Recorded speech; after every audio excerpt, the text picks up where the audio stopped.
Hello everyone, मैं doctor Mohammad Rizwan आपका अपने यूट्यूब चैनल पर स्वागत करता हूं। सफ़ेद दाग यानी विटिलिगो के पेशेंट्स की सबसे बड़ी चिंता ये होती है कि सफ़ेद दाग ठीक होगा या नहीं। इस चिंता के बाद सफ़ेद दाग के पेशेंट्स की दूसरी सबसे बड़ी चिंता, जिसकी वजह से उनका लाइफ स्टाइल भी कंप्रोमाइज रहता है, खराब हो जाता है और ज़्यादातर पेशेंट्स हर वक्त उसी के बारे में सोचते रहते हैं, वो ये है कि मुझे सफ़ेद दाग है, मेरी फैमिली के बाकी मेंबर्स यानी मेरे बच्चों या मेरे भाई बहन में से किसी और को तो नहीं हो जाएगा। इसी चिंता की वजह से कुछ लोग अपने शादी के डिसीजन को डिले करते रहते हैं और वो लाइफ की कई स्टेज पर कंप्रोमाइज करते हैं। तो अगर किसी को सफ़ेद दाग है तो उसकी फैमिली में बाकी मेंबर्स जिनसे ब्लड का रिलेशन है, यानी बच्चों में से या भाई बहन में से किसी और को सफेद दाग होने की कितनी संभावनाएं हैं, क्या इन संभावनाओं को जीरो किया जा सकता है? हाँ, तो किस तरह से? आज का वीडियो इसी टॉपिक पर है।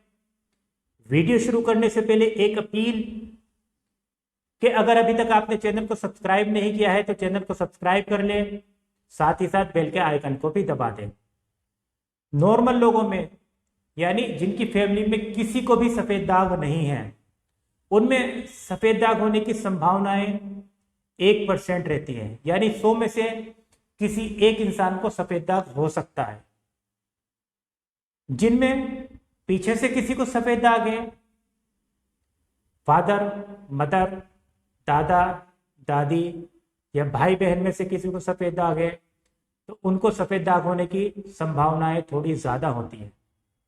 अगर फैमिली के किसी एक मेंबर को सफेद दाग है और उसी मेंबर को या उसके अलावा किसी और दूसरे मेंबर को टाइप 1 डायबिटीज मेलाइटस, वो शुगर जो कम एज में होती है और जिसको ठीक करने के लिए इंसुलिन के इंजेक्शंस लेने पड़ते हैं,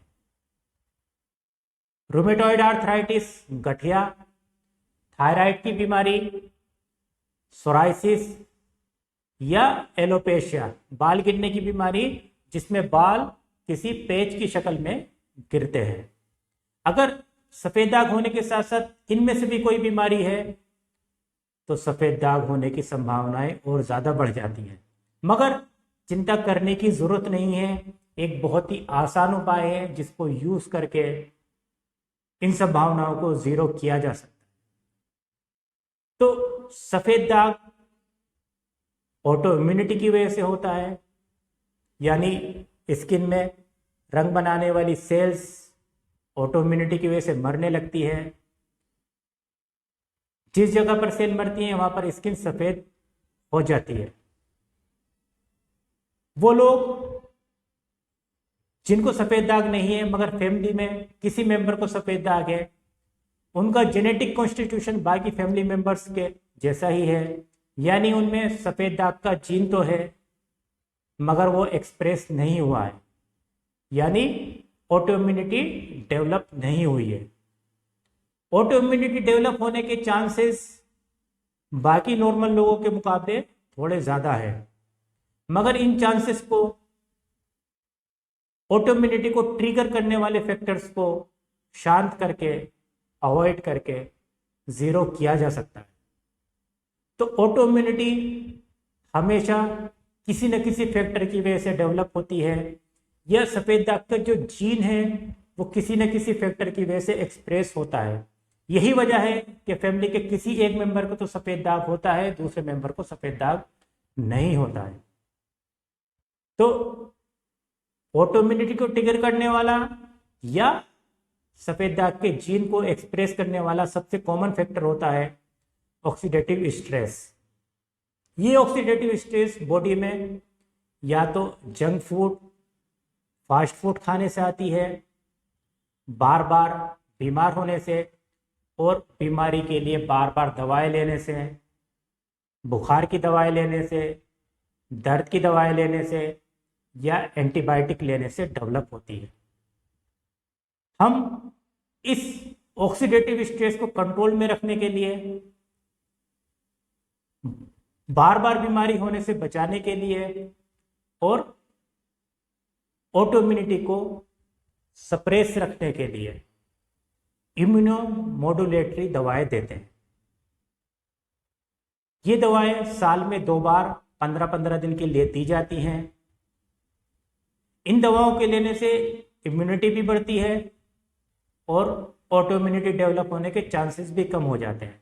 जब इम्यूनिटी बढ़ती है तो बीमार पड़ने की फ्रीक्वेंसी कम हो जाती है, यानी इंसान जल्दी जल्दी बीमार नहीं पड़ता।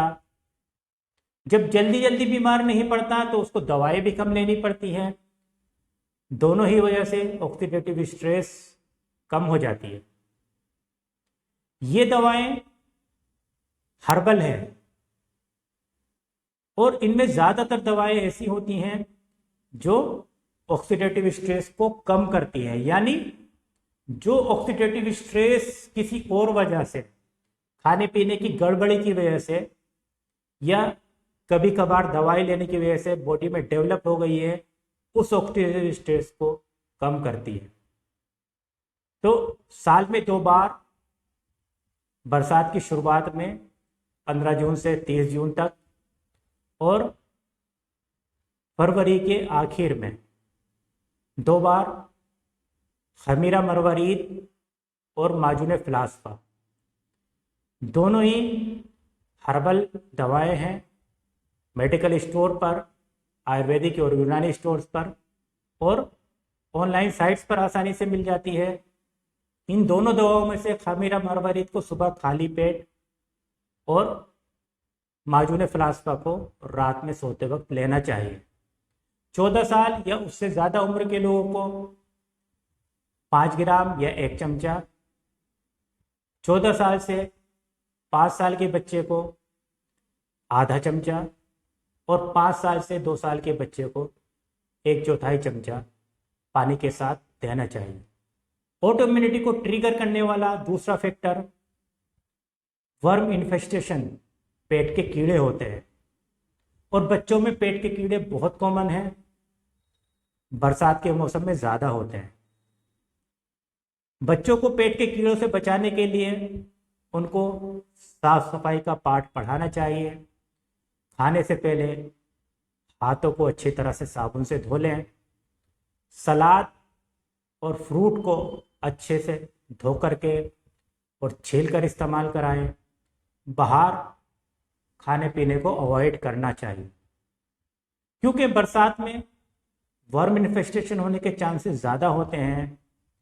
इसलिए 15 जुलाई और उसके बाद त्रिफल दीदान 2 साल से 5 साल के बच्चे को 1/4 चमचा रात में सोते वक्त गर्म पानी से, 5 साल से 10 साल के बच्चे को आधा चमचा रात में सोते वक्त गर्म पानी से, 10 साल से 14 साल के बच्चे को कुर्स दीदान 1 टेबलेट रात में और 14 साल से ज़्यादा उम्र के लोगों को 2 कुर्स दीदान रात में हल्के गर्म पानी से 7 दिन के लिए देना चाहिए।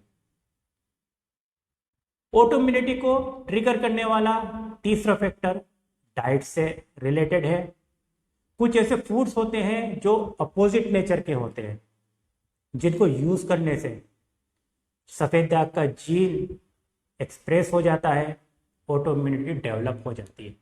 तो सफ़ेद दाग के जिन पेशेंट्स का हम ट्रीटमेंट करते हैं उनमें से सभी को हम कहते हैं कि एनिमल प्रोटीन यानी मीट, मछली, अंडा, दूध और दूध से बनी हुई तमाम चीज़ें बंद कर दें। मगर वो लोग जिनको सफ़ेद दाग नहीं है मगर फैमिली हिस्ट्री पॉजिटिव है, उनको सभी चीज़ें बंद करने की ज़रूरत नहीं है। जो लोग वेजिटेरियन हैं उनकी तो बल्ले बल्ले, कुछ भी बंद करने की ज़रूरत नहीं है। जो मीट या मीट प्रोडक्ट्स लेते हैं उनको इस बात का ध्यान रखना चाहिए कि मीट को दही या दूध से बनी हुई किसी और चीज़ के साथ नहीं पकाना चाहिए।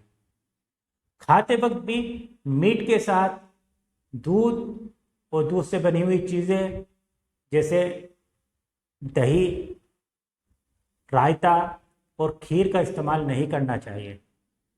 मछली ले सकते हैं, मगर थोड़ा केयरफुल रहने की ज़रूरत है। जिस दिन मछली का इस्तेमाल किया हो उस दिन 24 घंटे तक दूध और दूध से बनी हुई कोई भी चीज़ नहीं लेना चाहिए। कभी भी मछली बासी रखी हुई, नमक लगी हुई, चाहे पका करके रखी गई हो, इस्तेमाल नहीं करना चाहिए। नमक लगी बासी मछली में कुछ रिएक्शंस होती हैं जिसकी वजह से फूड का नेचर बदल जाता है और उसकी वजह से ऑटोइम्यूनिटी डेवलप होने की काफ़ी ज़्यादा पॉसिबिलिटी रहती है। मेंटल स्ट्रेस, थोड़ी बहुत डे टू डे स्ट्रेस तो ठीक है, मगर जब बहुत ज़्यादा स्ट्रेस डेवलप होती है तो उसकी वजह से भी सफ़ेद दाग जैसी ऑटोइम्यून डिजीज डेवलप हो जाती है। बच्चों को एग्ज़ाम का बहुत ज़्यादा प्रेशर नहीं डालना चाहिए। घर का माहौल भी ठीक ठाक रखना चाहिए। कभी कभी बच्चे बोलते नहीं हैं मगर बहुत ज़्यादा स्ट्रेस में होते हैं और यही स्ट्रेस उसके उस जीन को जो उसके खानदान से उसको मिला था वो एक्सप्रेस कर देती है, यानी ऑटोइम्यूनिटी डेवलप हो जाती है और सफ़ेद दाग होने लगता है। तो मेरी दुआ है कि आप में से किसी को भी ये ख़राब बीमारी नहीं हो। अल्लाह ताला आप सभी को इस बीमारी से बचाए रखे। Good luck.